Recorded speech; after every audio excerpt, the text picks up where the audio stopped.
Cari Donaldson. I'm so honored to be here with you guys today. This is an amazing gift that the Archdiocese has given us. This recognizing this hunger in us and providing us this day as a sort of spiritual food. So let's take a second to thank the Archdiocese and everyone who put this day on. Thank you guys.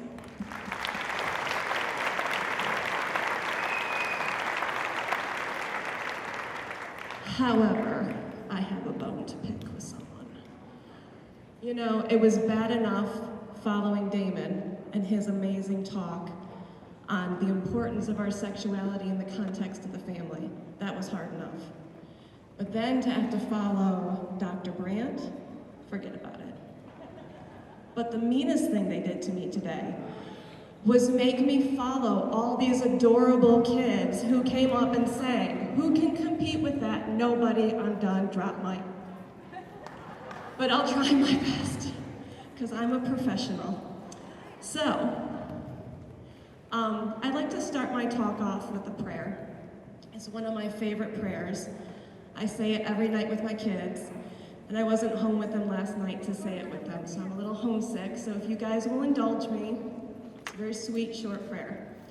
In the name of the Father, and the Son, and the Holy Spirit, amen. Dear God, thank you for letting us love you. Please help us to love you more. Amen. Isn't that sweet? That's from like Mr. Rogers. I think that's where we got it from. It's so cute and it's so sweet, and even the 3-year-old can say it. It's the nicest thing, and I think that it really dovetails with what we're going to be talking about today. Dear God, please help us to love you more. Because we know that having faith isn't enough. We know that our faith has to be paired with our actions. So we know that one way to show God that we love him more is by acting as if we do. And we know that Christ has told us that whatever we do to the least of these, we're doing to him. So one of the ways that we can love God more is by helping our brothers and sisters in poverty. Now, I don't know about you, but whenever I go to conferences, I like to Google who's coming on, just so I can learn a little bit about themselves. So I Googled myself before I came here to see what I would find. And it was predictable. Cari Donaldson, convert and humorist. Cari Donaldson, funny lady and Catholic. And my favorite one, the new Irma Bombeck. I think my mom wrote that one, but I'll take it. That's fine with me. But they all had something in common, is that I'm the person you call on when you want to hear stories about what it looks like when you have 6 kids in 10 years, when you never planned on having any kids at all. That's what you call on me for. You call on me when you are feeling like you are in the trenches and cannot take it anymore, and you want to know that no, you are not the only one who's had a child who, I don't know, put themselves in the chest freezer because it was hot outside. He's fine. That's who you call on me for. You don't call on me for something like talking about a ministry of serving the poor. It's not because I don't want to have a ministry of serving the poor. Certainly I do. That's something that I figured we would do later on, down the road. When the kids are older, or at least old enough not to put themselves in a chest freezer, right? This is not something that I figured I had any sort of authority to speak on at all right now. In fact, when I was preparing for this speech, I said to my husband, all right, tell me some funny kid stories that I can warm the crowd up with. What are your favorite crazy stories that the kids have done so I can talk to the people about? He's like, oh, tell them about Fred and George and the priest. I said, no, I'm not gonna tell that one. He said, no, tell that one. No, I'm not gonna tell that one. And for the longest time, in fact, it wasn't until I was sitting back there listening to one of the speeches that I thought, okay, I'll tell the story of Fred and George and the priest so you know what you're getting into with me. So we have 2 boys whose names are not in fact Fred and George. They're Gabriel and Jude. But they were born 15 months apart, which my teenage daughter, once she learned the phrase, loves to tell everyone, they're almost Irish twins. Teenage daughters are an excellent opportunity to grow in holiness, if only through humiliation. So we have Fred and George, Gabriel and Jude, who are as thick as thieves and often as mischievous as thieves. It's not so much that they get into trouble, more than if there's any trouble to be had, the trouble will get into them. So there was a time when my husband and I were at our wits' end. We tried everything. Tough love, love and logic, purposeful parenting, everything we could think of, and they just were just having one of those phases. So my husband said, well, let's call in the father to come talk to them. You know you're in trouble when your parents are calling in the father. So we're like, okay, we'll have the father over for lunch, and we'll have father come and talk to the boys about, sort of come to Jesus type talk, right? Like you're driving your parents to drink, and you need them around for a little bit longer, so just tone it down. So father came over, and he thought it would be best to start with the younger one, Jude. So he sits Jude down, and he says, Jude, you know God. You love God. He loves you. Tell me, Jude, where is God? Jude crosses his arms and looks at the father and says nothing. Father's like, well, this is odd. I've never had this happen before. So he tries again. He's, Jude, tell me, where is God? Same thing, arms crossed, looks at the father, shakes his head no. The father's totally baffled. This is not how this talk is supposed to go. He's supposed to talk about how God is everywhere and God is always with you and he's always there to help you. What is going on with this talk? This child is strange. So he says, I'm gonna try one more time. Jude, tell me, where is God? Jude jumps up from his seat, runs out the room and yells, Gabriel, God's missing and they think we did it!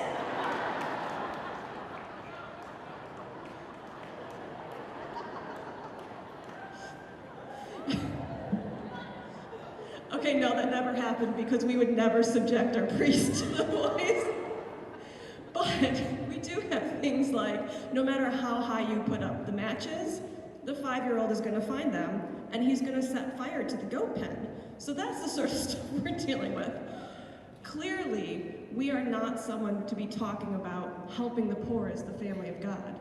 We're the family that people look at and say, dear God, thank you, we're not them. We are what people like to call a hot mess.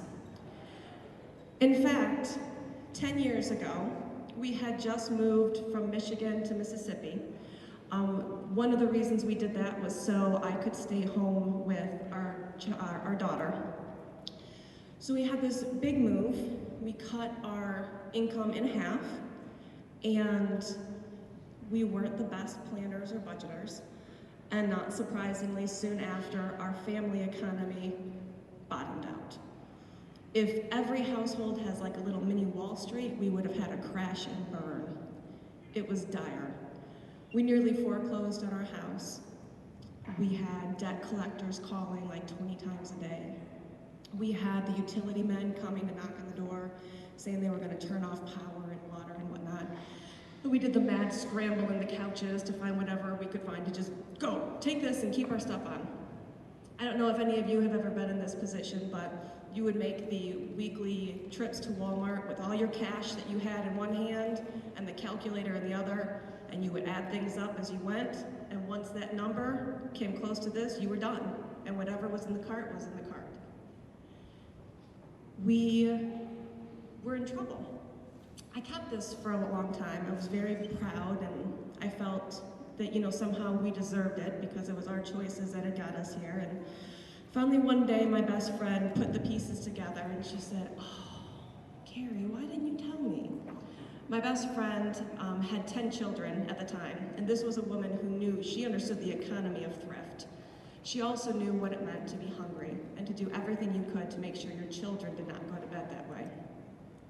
So she said to me, come on down, we're gonna go get free bread. Free bread? This is crazy talk. What are you talking about, free bread? We lived in Mississippi, right outside Memphis at the time. And Memphis, as you may know, is a distribution center.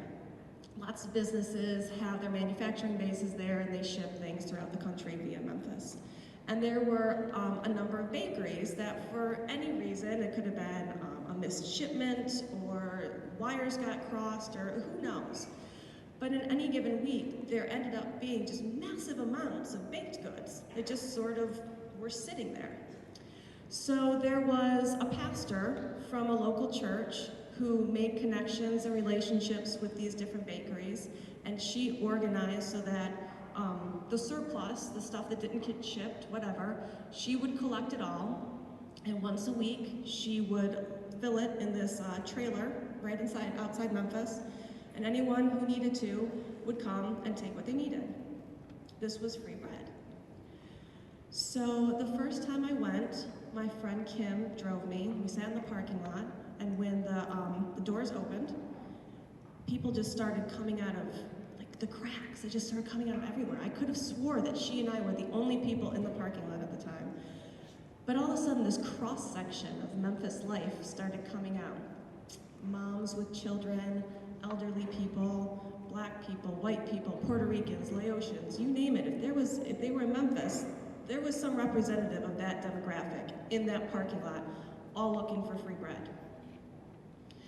So we would walk into the trailer, and every single person who walked in would be met by the pastor. She would sit right over here in a chair, a folding chair, every week. She had hair that looked like a cloud. It was like white and fluffy, and she always wore these maxi dresses. I called them muumuus, but I guess they're called maxi dresses now. And every single person who walked in, she greeted with this huge smile.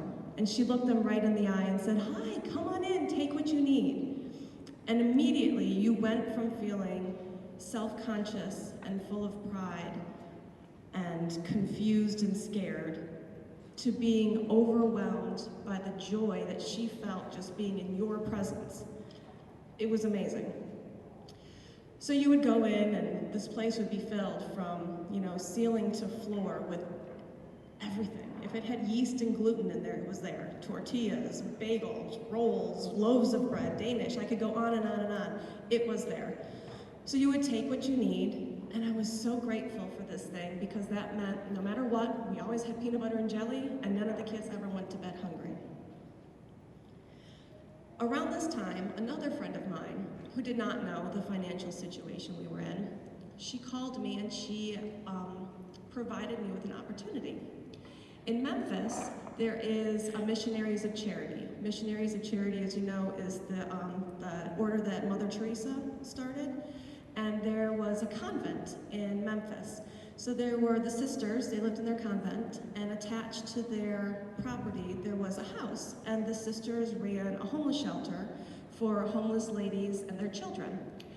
And the sisters had figured out a system to do a community outreach to provide ways for the people in the community to make meals for the ladies and their children.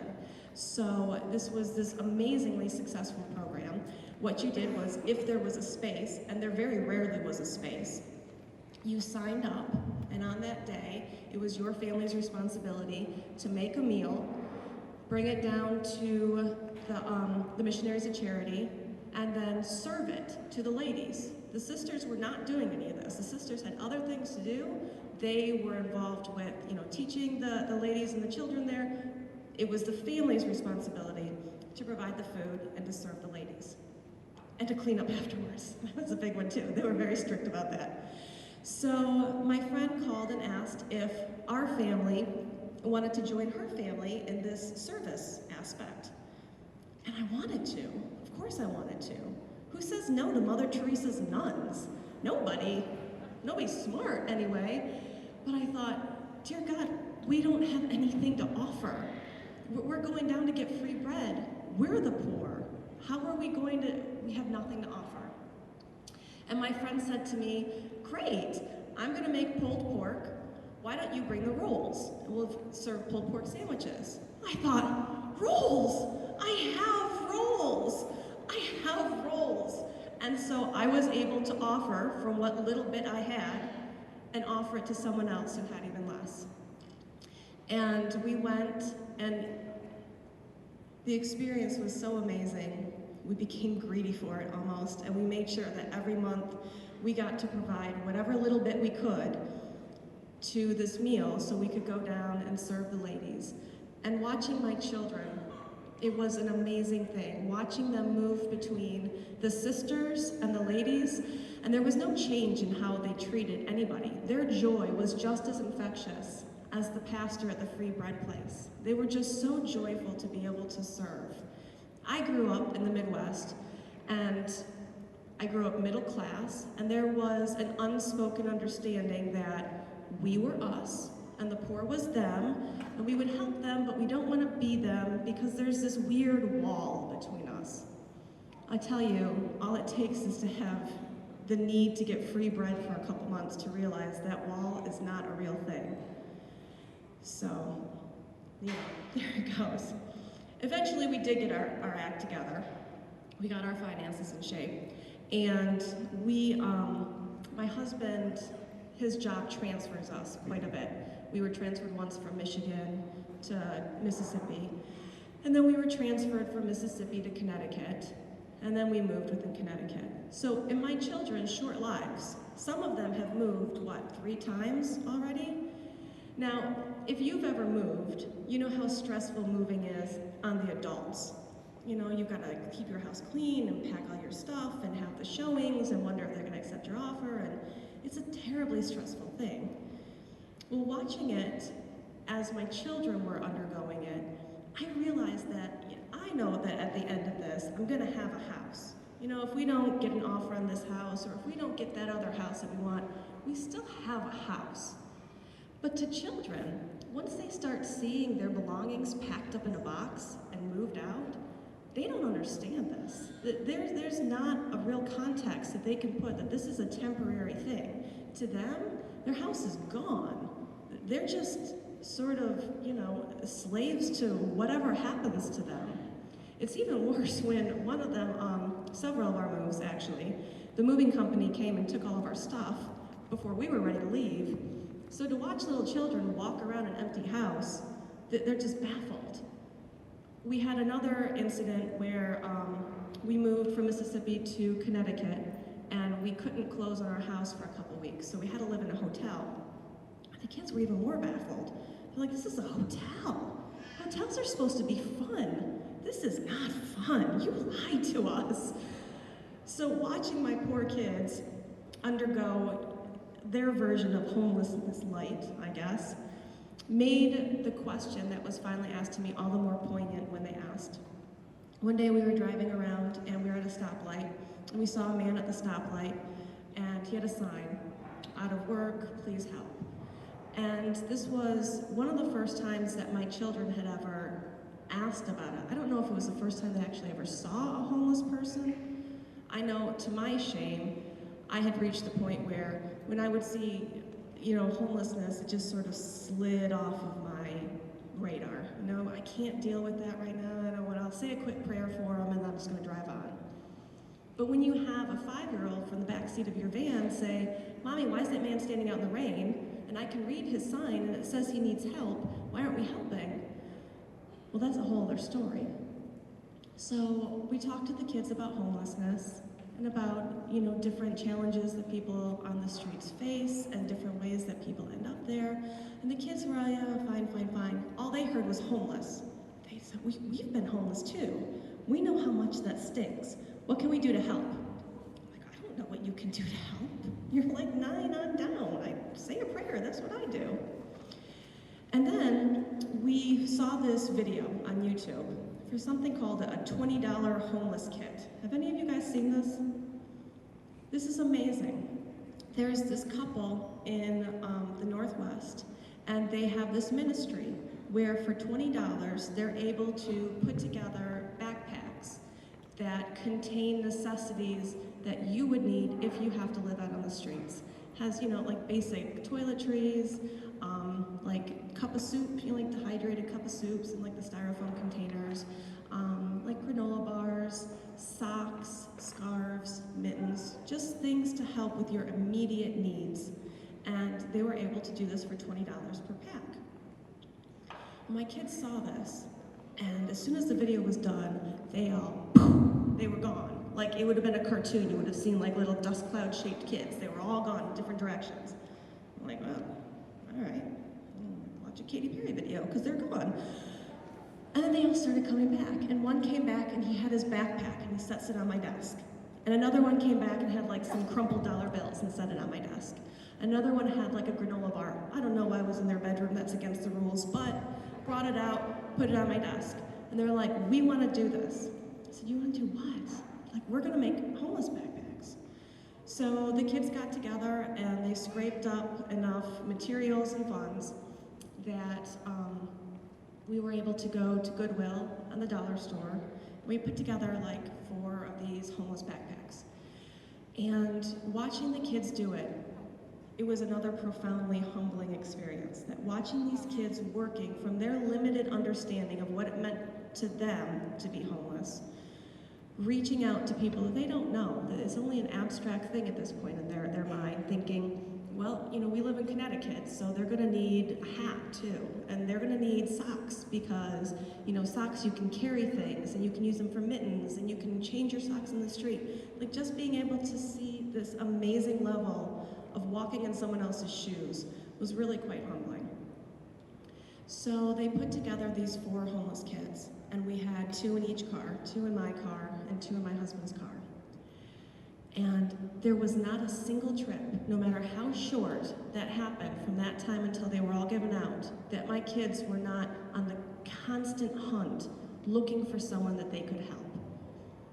I know that lots of times, because we feel powerless and we feel embarrassed because we feel powerless, that we're very quick to ignore people who live on the fringes of society. But not kids. Not kids when they know they have something that they can help. So my kids, all the time, they're like, oh, there's someone who's homeless. Let's drive over there and go see if they need something. And we did. We would see someone, you know, at a stoplight, and we'd roll down the window, and we'd say, here, this is for you, God bless. We'd roll up the window, and all the kids immediately would start saying a Hail Mary for them. I didn't. I was too busy trying not to get rear-ended behind the, you know, person behind me. But the kids, they had the wherewithal to do these things, to help with physical needs and spiritual needs at the same time. And so just this little tiny thing that the kids saw, this little YouTube video, and they were able to realize their own small experience with this need and give from that need. Now, I know a lot of times when we talk about poverty, the first things that we think of are physical poverty. We think of hunger, homelessness, lack of water, things that affect our bodies. But we know that we're created not just to be bodies, but to be bodies and souls as well. And we know that we need to work on these 2 things together. And the concept of spiritual poverty, I think, is so, so important to address. Because when you look at our culture of death now, that is the only possible conclusion that we could have gotten to as a group of people, given the spiritual poverty that we live in. Particularly the spiritual poverty of ignorance of God and His laws, and loneliness. The loneliness that comes first from setting yourself apart from God, from isolating yourself from God. And then from there, you're isolated from your fellow man as well. I know that in my life, it's been spiritual poverty, even more than physical poverty, that has damaged me and hurt me the most. There was a time for a good deal of my life when I was wandering in a sort of spiritual wilderness. I'm not a smart woman. There's lots of things that I don't know. But for a time, my ignorance of God was the most profound ignorance that I had. It was that ignorance of God and of His laws, that was what prompted me. That was the soil in which my support for things like abortion and sexual immorality and gay marriage and anything that you name, it was that ignorance of God that allowed a moral relativism to flourish in me. Since I didn't know God and I didn't know His laws, there is no right or wrong. It's whatever you decide is right or wrong. That's all that matters. It wasn't until accidentally and completely by surprise, I found myself at home in the Catholic Church, that I was able to look in the rearview mirror of my life and realize just how profound that ignorance of God had been.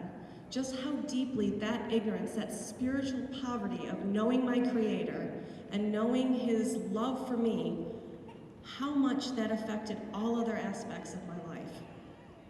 And out of that ignorance, once I had moved past it slightly, and I'm not saying I understand everything about God or His church, because I don't, But once I had some basic understanding that there was a God, and he did love me, and from that love I was able to understand his laws and why they were there, from that place, I wanted to tell my story.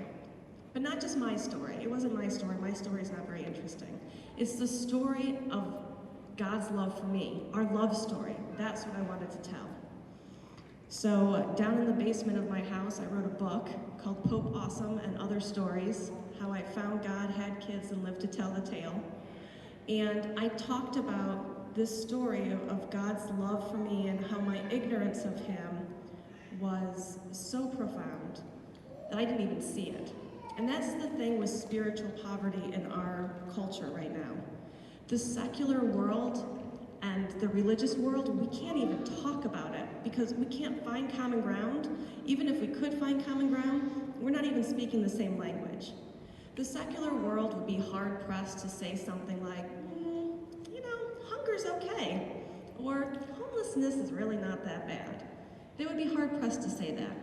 But spiritual poverty, the secular world has no problem not only ignoring, but actively encouraging. So one of the reasons that I think it's so important for us to battle this ignorance of God and his laws with our own love stories is because people are so lost. They're so lost they don't even know that they're lost. I know that it's important to witness to life. I know that it's important to talk to people about the hot button topics, the cultural wars that we don't want to talk about. That is important. But before you can get there, you have to feed their spiritual poverty. You have to do something to alleviate that before you can even get to the hard stuff. So many people are so ignorant of God, they don't even know that he exists, let alone that he loves them, let alone that he loves them specifically. And so we want to talk about the finer things about, the theology of the body, which is amazing. But for people who are so starving for God, they don't even know that he loves them, it's too soon. One of the best ways to help battle that is by sharing your love story with God. Now, I know that some of you may be cradle Catholics and you think, well, you know what, I never was a convert. My parents handed me the faith when I was a child, and I kept to it, and there was no conversion, which is not actually true, because the word conversion means to turn. It means to turn away from sin and to turn towards God and give him your yes. Everybody here in this room is a convert. The fact that you have chosen to spend a beautiful Saturday here to celebrate your faith and to learn more about your faith and to strengthen your faith means that you are a convert. You need to ask the Holy Spirit to show you the narrative of that love story. Ask him to help you be able to put it into words, all the places that you realize that you were going to move from the faith of your childhood into the faith of an adult. And then you need to share that. You need to share that love that you have for God, that burning love, and share it, and we will set the world on fire and hopefully burn away some of this ignorance that lays in there. When I lived in Mississippi, I was part of this amazing Catholic group. It was this community that was vibrant and beautiful and full of life and on fire for Jesus. It was, I think, probably something unique in space and time, and I'm so blessed that I got to be there at that space at that time. And then we got transferred to Connecticut, and I thought I was gonna die. It wasn't just the winters, though the winters were bad enough. No lie, the winter that we moved from Mississippi to Connecticut, we had 30 feet of snow. 30 feet of snow. Can you even imagine 30 feet of snow? I can't, and I lived through it. We would take the kids outside and plop them in snowbanks and be like, that'll learn you, get out. Well, you can't? See you in spring. It was an amazingly bad winter. But it wasn't that I thought was gonna kill me. It was the loneliness.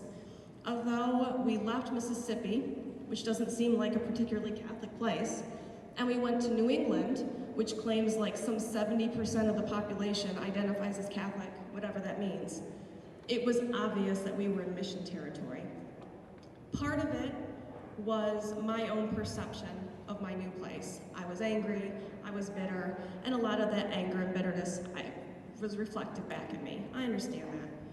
But a lot of it too was just people who, like I said, were ignorant of God and His love for them. And it was lonely. It was so cripplingly lonely that I had just a glimpse, I think, of what it's like for people who live their life completely isolated from God. Because all good things come from God, including relationships with each other. And so it's not that people who don't believe in God don't have good relationships, but there's a component of it, a depth to it that's missing that God provides when we have these relationships with each other through Him. So, to battle that loneliness, my husband and I decided we would just form our own community. Okay, fine. We're gonna seek out the other lonely people. There's gotta be other lonely people here in New England, right? Sure, I'm sure there is. So we told God that we would open our house up to whoever He needed to send to us. Whoever's lonely, whoever needs to, come to you through us, whatever we can offer, do it, God. And He sent us some weird people. Saying, do it, God, that's a bold thing, my friends. Some people would come, we would just have people just show up at the doorstep, and they would stay for, a meal, or they would stay for slightly longer, but they were all people who were some way lonely. And because we recognized that loneliness in them, we could help them. Just like my children, they recognized the pain of homelessness in them, and they could help them. We've taken on two particular, my husband calls them my projects, which I can't stand the phrase. There's a neighbor across the street from us. He's elderly, never married. His brother and sister, they live, a couple cities over, but they have their own families.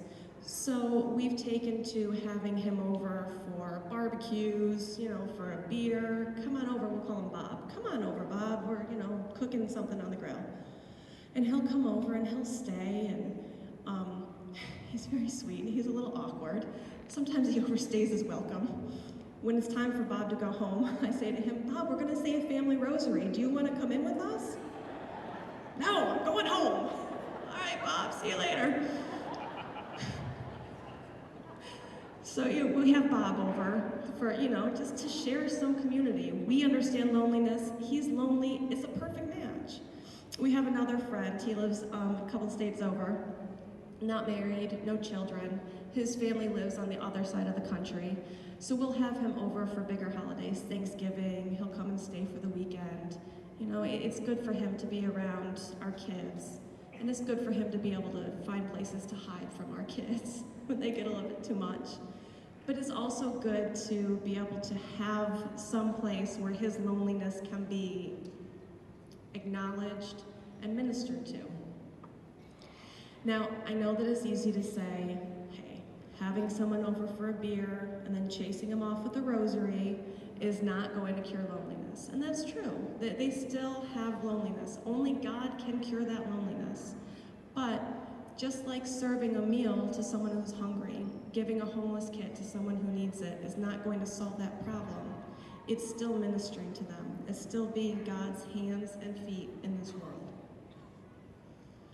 So, when I was told I was going to talk about serving the poor as the family of God, I was at a total loss. Again, like I told you, we are the poor. We're not someone who is in any position to talk about serving the poor. So I said, okay, God, you're just going to have to write this speech for me, because I'm done. I don't know what, I'm going to watch a Katy Perry video. And so, I do more than just watch Katy Perry videos, I promise. And I suddenly remembered the story in Luke about the widow and her mites. I'm sure you know this one, so I'd like to read it. In Luke 22, verses 1 through 4, it says, "And he looked up and saw the rich putting their gifts into the treasury. And he saw also a certain poor widow putting in 2 mites. So he said, 'Truly, I say to you that this poor widow has put in more than all. For all these, out of their abundance, have put in offerings for God. But she, out of her poverty, put in all the livelihood that she had.'" And I realized, that's it. That's what God's asking us to do. Jesus said, "The poor you will always have among you." So if we wait until that perfect time in our life to serve them, we're always going to be waiting. There will always be some other responsibility, some other duty. You don't have enough money, you don't have enough time. There will always be an excuse to put off serving our brothers and sisters until later. But God doesn't ask us to give out of our abundance. He asks us to be like that widow and give from our poverty. He wants us to serve our brothers and sisters in need out of our need, and He'll bless that. So they say the best way to end a speech is by issuing a challenge, like giving you guys like homework, something that you can leave here and be like, yes, I'm fired up and I'm gonna do this thing that she just said. So here is my homework for you. Your actual response will vary. Stay for Mass at the end of this. And before Mass, in that quiet time, ha ha ha, if you have kids, but you know, as quiet as the quiet time as you can get, ask the Holy Spirit to reveal to you where your poverty is. Where is it that you are most impoverished? And then be brave, be bold, be full of faith, and take the chance to serve our brothers and sisters from your poverty. And know that God, who is an amazing God, will see your actions and bless them abundantly. Thank you.